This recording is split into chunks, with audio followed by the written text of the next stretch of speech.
স্বপ্ন এটা আসলে কি জিনিস? স্বপ্ন এটা কখনো ভালো হয়, এটা কখনো খারাপও হয়, ঠিক কিনা?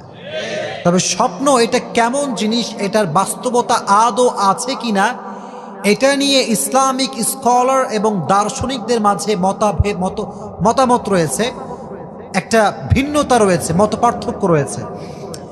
দার্শনিকরা বলে যে স্বপ্নের কোনো ব্যাখ্যা নাই, স্বপ্নের কোনো এক্সপ্লেনেশন নাই। আর ইসলামিক স্কলাররা বলেন স্বপ্নের একটা ব্যাখ্যা আছে না নাই, স্বপ্নের একটা অর্থ আছে না নাই। আল্লাহর হাবিব সাল্লাল্লাহু আলাইহি ওয়াসাল্লাম বলেছেন স্বপ্ন হচ্ছে 3 প্রকার। স্বপ্ন কয় প্রকার? জোরে কোন কয় প্রকার? কিছু স্বপ্ন ভালো স্বপ্ন আছে, যে স্বপ্নগুলো ভালো হয় এটা হচ্ছে রুইয়ায়ে সালেহা।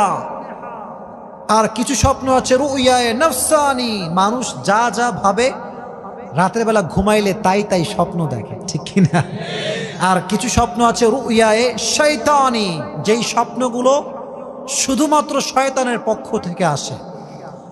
বেশিরভাগ মুহাদ্দিসিনে ইকরাম লিখেছেন যে স্বপ্ন দোষ যেটা যুবকদের বেশিরভাগ সময় হয়ে থাকে, এটা ভালো স্বপ্ন নয়, এটা শয়তানের পক্ষ থেকে আসে, ঠিক কিনা?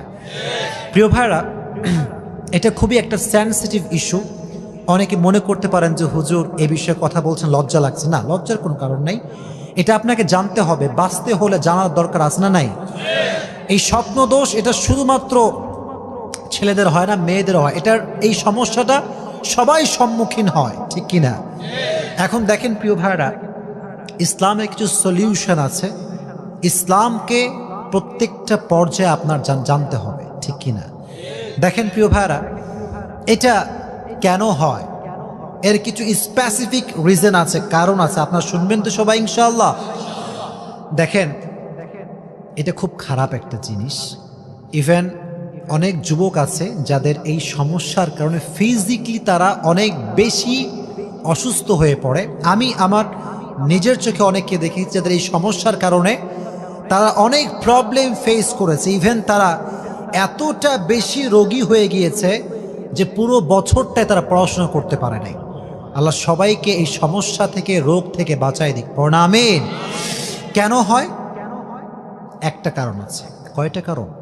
একটা কারণ। দেখেন, আমাদের এই পুরো বডিটা যে জিনিসটা কন্ট্রোল করে এটার নাম হচ্ছে হরমোন। এটার নাম কি?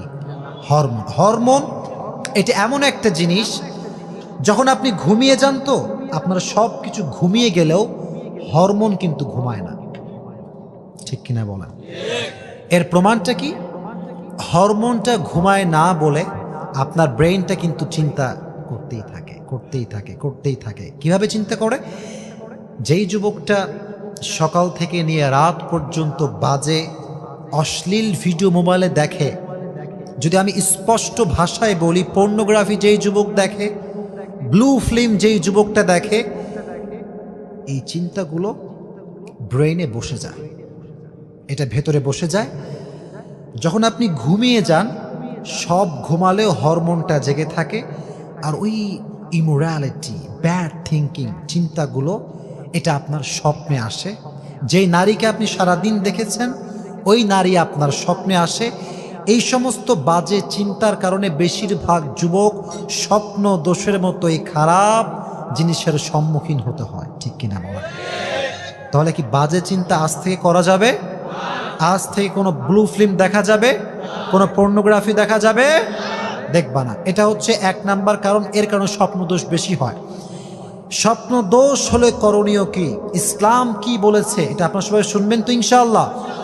রাসূল কারীম সাল্লাল্লাহু আলাইহি ওয়াসাল্লামের কাছে একজন মহিলা আসলো, এসে বলল, হে আল্লাহর হাবিব, একজন নারী আছে যে নারীর স্বপ্ন দোষ হয়, তার জন্য করণীয় কি? সে বলল, হে আল্লাহর হাবিব, পুরুষদের যেমন স্বপ্ন দোষ হয় সেই নারীরও এরকম সমস্যা, সে মেয়েটা কি করতে পারে, তার করণীয়টা কি? আল্লাহর হাবিব বললেন, যখন তার এই স্বপ্ন দোষ হবে, সমস্যা হবে, তার উপরে গোসলের ফরজকে বিধান হিসেবে ফরজ করে দিয়েছে কে? গোসলটাকে ফরজ করে দিয়েছে কে? তাহলে যখনই আপনার এই জিনিসটা হবে, আপনি মনে করবেন গোসল আপনার উপরে ফরজ হয়ে গেছে। চিল্লা এখন ঠিক কিনা?